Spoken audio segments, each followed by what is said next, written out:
کیا بات ہے عرفان بھائی، ڈسٹرب لگ رہے ہیں؟ بس یار کیا بتاؤں، میرے ابو مجھ سے محبت نہیں کرتے. کیا مطلب؟ دیکھو نا، جب دیکھو ڈانٹتے رہتے ہیں. ابھی بھی گھر سب کے سامنے مجھے ڈانٹ دیا. ہر بات کے لیے منع کرتے رہتے ہیں، یہ نہ کرو وہ نہ کرو، یہاں نہیں جاؤ وہاں نہیں جاؤ. اتفاق سے میرے ابو بھی ایسے ہی ہیں. مجھے تو ایسا لگتا ہے دنیا کے سارے ابو ایک جیسے ہوتے ہیں. صحیح کہہ رہے ہیں آپ. نہ کہیں گھومنے لے کر جاتے ہیں اور نہ ہی کوئی میری فرمائش پوری کرتے ہیں. صرف سنڈے کے سنڈے دیکھنے کو ملتے ہیں، ورنہ صبح جاتے ہیں اور رات کو ہمارے سونے کے بعد آتے ہیں. دوسرے بچوں کے پاپا انہیں مہنگے مہنگے کھلونے اور چیزیں دلاتے ہیں. میرے ابو تو بس مجھے امید ہی دیتے رہتے ہیں. جی ہاں، آپ نے بالکل صحیح کہا. دنیا کے سارے ابو ایک جیسے ہی ہوتے ہیں.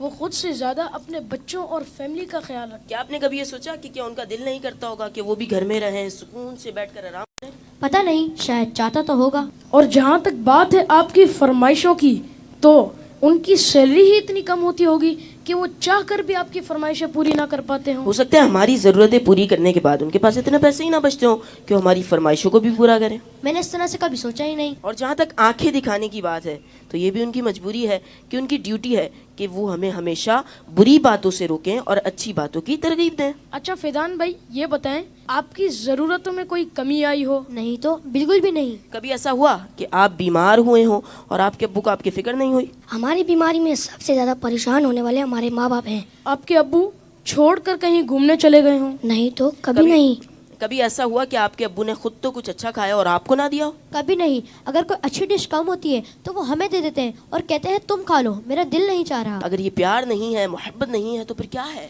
ماں اور باپ دونوں ہی محبت کرتے ہیں، لیکن ماں کی محبت نظر آ جاتی ہے اور باپ کی محبت کو محسوس کرنا پڑتا ہے. میں کتنا غلط سوچ رہا تھا اپنے ابو کے بارے میں. لو یو ابو. Love you very much. باپ ہی ہوتا ہے. باپ ایک سایہ دار درخت ہوتا ہے. آج ان بچوں کی باتوں نے مجھے اپنے والد بھی یاد دلا دی ہے. واقعی اچھے کھانے انہوں نے ہمیں ہی کھلائے، اچھی چیزیں انہوں نے ہمیں ہی عطا کی. اور وہ بچے جن کے والدین ان کی فرمائشیں پوری نہیں کرتے نا، انہیں یہ سوچنا چاہیے. صرف میں بچوں سے بات نہیں کروں گا، گھر کے اور بھی افراد ہیں، زوجہ بھی ہے، بیٹی بھی ہے. وہ کہتی ہے ابو آپ ہمارے لیے کچھ لاتے نہیں ہیں. بیوی کہتی شوہر سے آپ کچھ لاتے نہیں. اس بیچارے سے تو پوچھو اس کی مجبوری کیا ہے.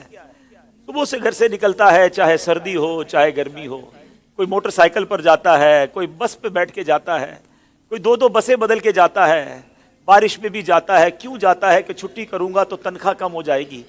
تنخواہ کم ہو جائے گی تو بچوں کو کیسے پورا کروں گا؟ اسکول کی فیس بھی دینی ہے، بچوں کے لیے کپڑے بھی لانے ہیں، کھانا بھی وقت پر لانا ہے. ہر چیز ہمیں تیار ملتی ہے. اس کی سورس کون ہے؟ وہ سورس ہمارے والد ہیں. اور بہت پیاری بات اس بچے نے کہی کہ ماں کا پیار تو نظر آتا ہے، والد کا پیار محسوس کرنا پڑتا ہے. پوچھو ان سے جن کا باپ چلا گیا. والد ایک سایہ دار درخت ہے. کبھی درخت کو دیکھا آپ نے؟ اس کے اوپر کے پتے گرم ہوتے ہیں، وہ ساری دھوپ اپنے اوپر سہ لیتا ہے اور اس کے نیچے اپنے بچوں کو چھاؤں دیتا ہے.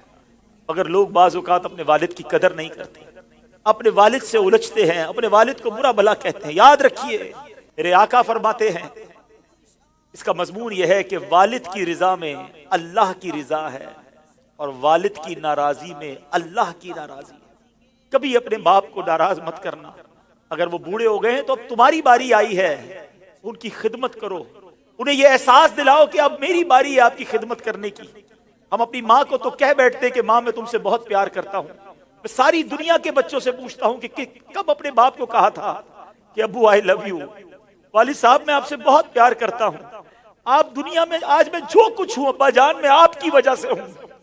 یہاں تک پہنچایا مجھے آپ نے ہے. ارے جس نے انگلی پکڑ کر چلانا سکھایا، جس نے ہر مشکل میں کہا گھبرانا نہیں، میں تمہارے ساتھ ہوں. کہیں پھنس جاتا تھا تو ابو کے پاس آتا تھا، وہ کہتے بیٹا میں سنبھال لوں گا. اب وہ جب چلے گئے اب پتا چلتا ہے کہ کون ہے جو سنبھالے گا. بچپن اور بڑھاپا برابر ہوتا ہے. جب ہم چھوٹے تھے ہم نے بڑی ضدیں کی، ہم نے بہت اپنی باتیں منوائیں. اب سمجھو والد صاحب کا جب بڑھاپا آ گیا تو میں نے ان کی باتیں ماننی ہیں. ان کی غصے کو برا نہیں ماننا، ان کے ٹوکنے کو برا نہیں ماننا. کبھی باپ کا دل مت دکھانا. یہ مت کہنا کہ آپ کو نہیں معلوم. ارے اسے کہتے ہو کہ نہیں معلوم جس نے ہمیں چلنا سکھایا، جس نے ہمیں کھڑا ہونا سکھایا، ہر مشکل میں جس نے ہماری مدد کی. خدارا میں ساری دنیا کے بیٹوں سے، ساری دنیا کی بچیوں سے، ساری اولاد سے گزارش کرتا ہوں اگر تمہارے والد زندہ ہیں ان کو خوش رکھنا. اور بوڑھے ہو گئے تو اب احساس دلاؤ ان کو کہ ابو جان آپ نے بڑا کام کیا ہمارے لیے،